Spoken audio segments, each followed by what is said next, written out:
Hola, muy buenas tardes, que Dios les bendiga, bienvenidos a esta perla de la palabra.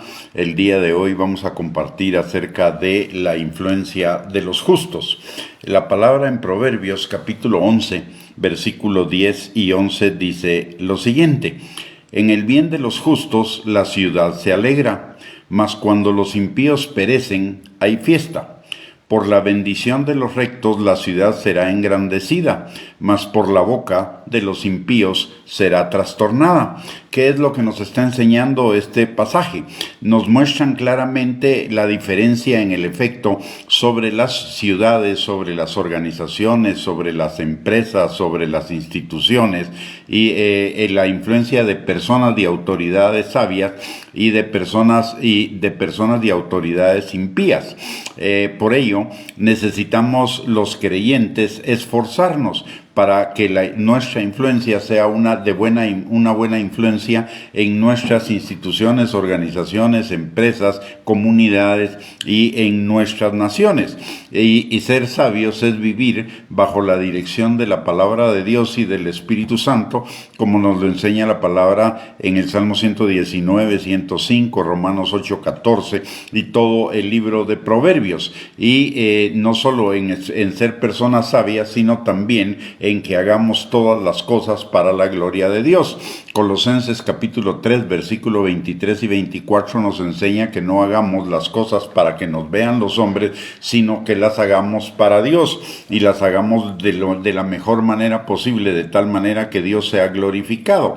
Nadie más que los creyentes, por lo que nos dice este pasaje y otros pasajes en la Escritura, nadie más que los creyentes deberíamos estar interesados en el bien de las empresas, organizaciones e instituciones en las que trabajamos y de las comunidades y de las naciones en las que vivimos, es decir, en todos los ámbitos de la vida social. Necesitamos ser esforzados en nuestros trabajos y responsabilidades sociales para que seamos nosotros los creyentes los que lideremos de tal manera que el bien se manifieste en ellas y no el mal. Tenemos ejemplos de esos muy claros en la palabra de Dios. En primer lugar, tenemos el ejemplo de José en Egipto, que que estuvo ahí puesto por Dios para preservar no solo la vida de una nación, sino la vida de las naciones vecinas, incluida la vida de los descendientes de Abraham. Tenemos también a Daniel y a sus amigos en el gobierno babilónico. Tenemos a Nehemías también en el gobierno persa.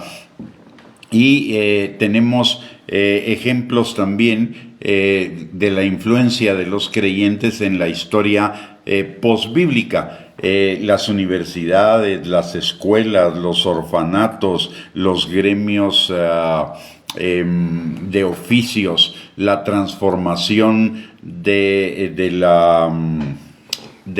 la esclavitud a la Edad Media y de la Edad Media al capitalismo, que fueron estadios de evolución en el desarrollo de la humanidad. Todo eso fue propiciado por los cristianos. Aparte de ello, también la libertad de la esclavitud, la liberación, los derechos civiles de las personas, los derechos humanos, la paz, etcétera.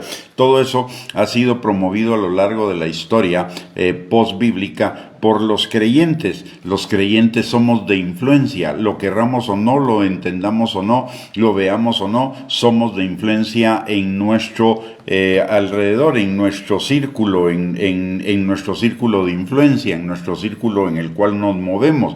La palabra de Dios dice en Mateo capítulo 5, versículo del 13 al 16, que somos la sal de la tierra y que somos la luz del mundo. La sal de la tierra para hacer un freno a la corrupción y la luz del mundo para que vean nuestras buenas obras y glorifiquen al Padre que está en los cielos y para que lo sigan.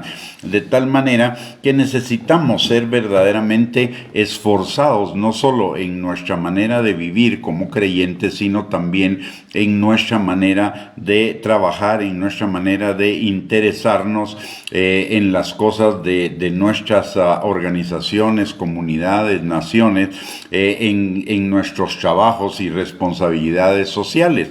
No podemos ni debemos seguir permitiendo que personas no creyentes, personas impías, lideren las empresas, las organizaciones y las instituciones y nuestras comunidades y naciones, porque la palabra de Dios dice claramente que nos van a llevar al desastre, mientras que si hombres justos, sabios, que son verdaderamente creyentes, no nominales, sino que verdaderamente son sabios y creyentes en el Señor Jesucristo, son de bendición en todos los medios donde nos movemos.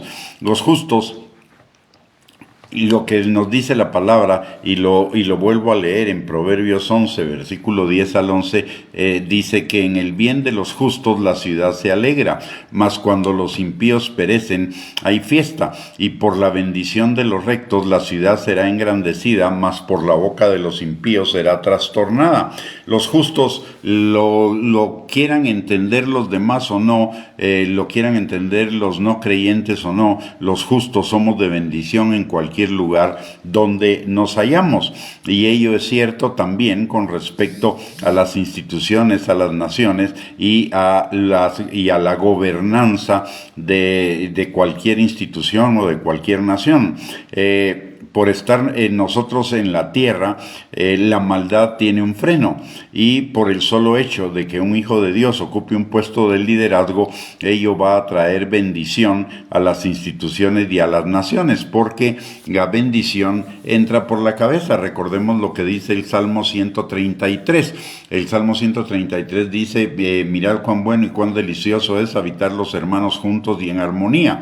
Es como el buen óleo que se derrama sobre la cabeza, sigue sobre el de Aarón, baja por las barbas y sigue hasta las vestiduras, o como el rocío sobre el monte Hermón, que se derrama hacia las faldas.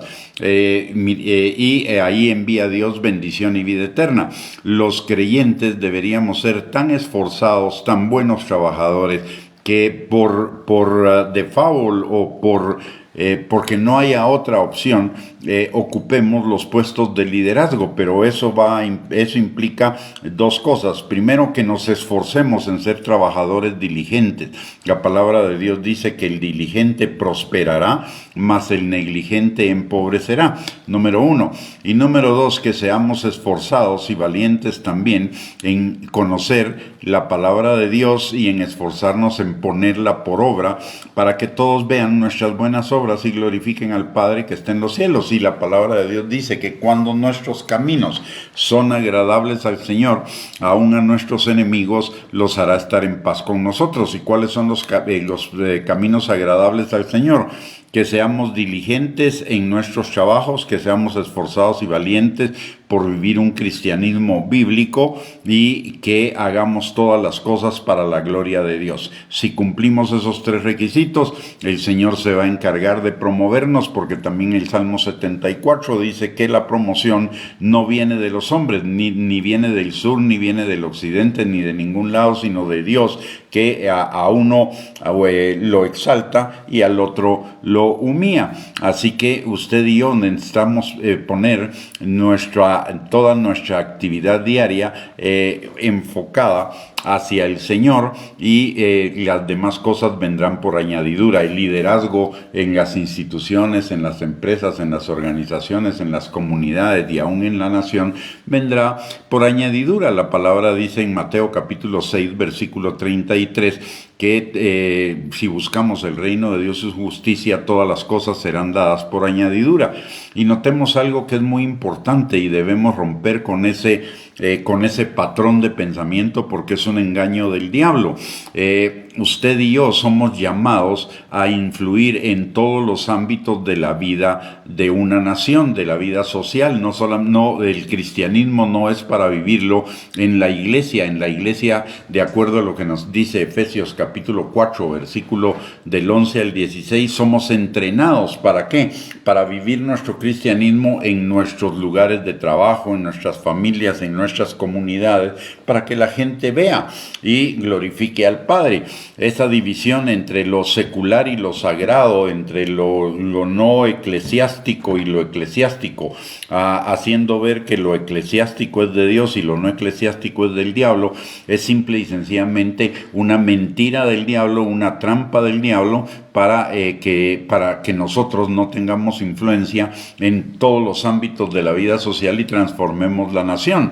La palabra dice que oremos por nuestras naciones y que cuando los justos tienen el liderazgo, la ciudad se alegra, mas cuando los impíos tienen el liderazgo, la ciudad es trastornada, como lo dice Proverbios 29, versículo 2. De tal manera que necesitamos romper ese paradigma falso de que el cristianismo se debe vivir en la iglesia, que ahí es donde debemos amar al prójimo, servir al prójimo, tener una vida espiritual, no pecar. Eso no solo es en el ámbito de la iglesia donde lo debemos practicar, es fuera de la iglesia, donde vivimos, donde trabajamos, en todos los aspectos de nuestra vida social. Recordemos que la palabra de Dios nos dice que amemos al Señor con todo nuestro ser, y eso podríamos decir que es el ámbito eclesiástico de nuestra vida, pero también dice que amemos al prójimo como a nosotros mismos, y ese es el ámbito social del cristianismo, de tal manera que usted y yo estamos llamados no a ser pasivos frente a lo que sucede en el ámbito fuera de la iglesia, sino a ser actores activos en que la bendición de Dios se manifieste en todos los lugares donde usted y yo desarrollamos nuestra vida social. Dios quiere transformar naciones, Dios quiere transformar organizaciones, empresas, comunidades, etcétera. La palabra de Dios lo dice muy claramente en Mateo capítulo 28, versículos del 19 al 20. Nos manda a hacer discípulos a las naciones, bautizándolos en el nombre del Padre, el Hijo y del Espíritu Santo, y enseñándoles a guardar lo que Dios nos ha mandado, es decir, discipular a las naciones por una parte. Somos para la transformación, y el Señor también nos dice en Hechos capítulo 1 versículo 8 que Él nos da el poder para hacerle testigos en nuestra ciudad, equivale a Jerusalén, en nuestra comunidad, equivale a Judea, y en nuestras naciones y en las demás naciones de la tierra, que es Samaria y las demás naciones.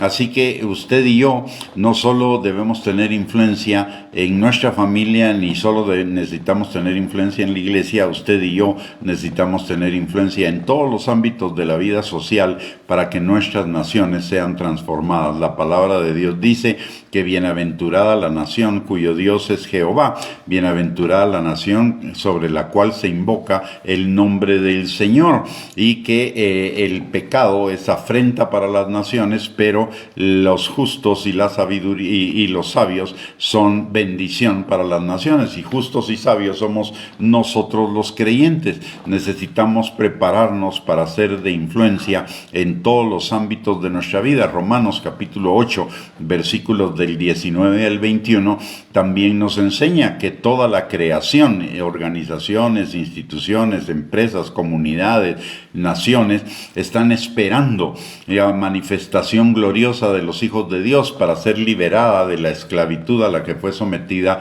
a la que fueron sometidas por el pecado. Y por el otro lado, segunda de Corintios 5:18 nos dice que somos ministros de la reconciliación.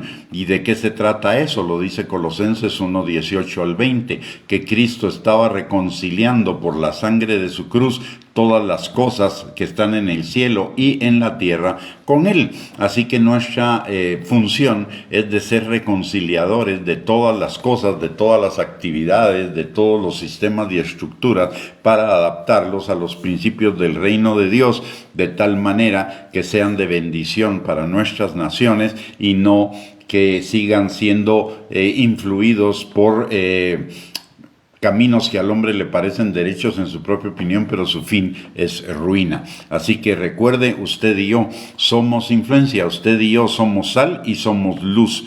Somos sal para el mundo, luz para de la tierra, para que alumbren nuestras buenas obras y glorifiquen al Señor que está en los cielos, y para frenar la corrupción. Vamos a orar.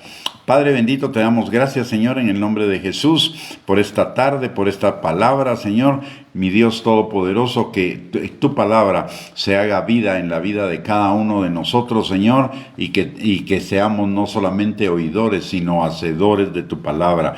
Señor, transforma nuestras vidas para ser de influencia, Señor, en todo nuestro entorno, no solamente en nuestro entorno eclesiástico y familiar, sino en nuestro entorno laboral, en nuestro entorno comunitario, en nuestro entorno social y aún en nuestras naciones, Padre, para ser de bendición, Señor, para hacer un freno a la corrupción que hay en el mundo, Padre. Te lo pedimos, Señor, en el nombre precioso de Cristo Jesús, que tu Espíritu Santo nos dé convicción de tu palabra, Señor, en nuestros corazones, que sea Él el que nos convenza de pecado, de justicia y de juicio, Señor, que Él dé testimonio a nuestro espíritu de tu palabra y de que somos hijos tuyos para ser de influencia en todos los ámbitos de la vida social, Señor. Te lo pedimos, Padre, en el nombre precioso de Jesús. Te damos gracias por tu palabra, gracias porque tú cada día, Señor, nos enseñas y nos hablas las mismas cosas, Señor, para que las pongamos por obra. Todo te lo pedimos en el nombre precioso de Cristo Jesús, así como también te pedimos, Señor, que tú levantes a los Josés de este tiempo, a los Nehemías, pero que también levantes a los Jacob, a los Daniel, a los David, Señor, que sean de influencia, Señor, en los gobiernos, en las empresas, en las naciones, Padre, para su transformación, para que nuestras naciones sean bendecidas. Te lo pedimos, Padre, en el nombre precioso de Cristo Jesús. Amén y amén. Muy bien, mis hermanos, hemos llegado al final de esta perla de la palabra. Que el Señor les bendiga, les guarde. Les invitamos para el día de mañana a las 3 perlas de la palabra, en la mañana, mediodía y por la tarde, para seguir edificando nuestra fe en el Señor y seguir caminando y creciendo en el carácter de Cristo y en la estatura del varón perfecto, a la plenitud de Él. Que el Señor les bendiga, les guarde, que tengan una bendecida noche. Un abrazo para todos, gracias por conectarse y primeramente Dios, el día de mañana nos volvemos a encontrar por este medio. Muchas gracias por conectarse.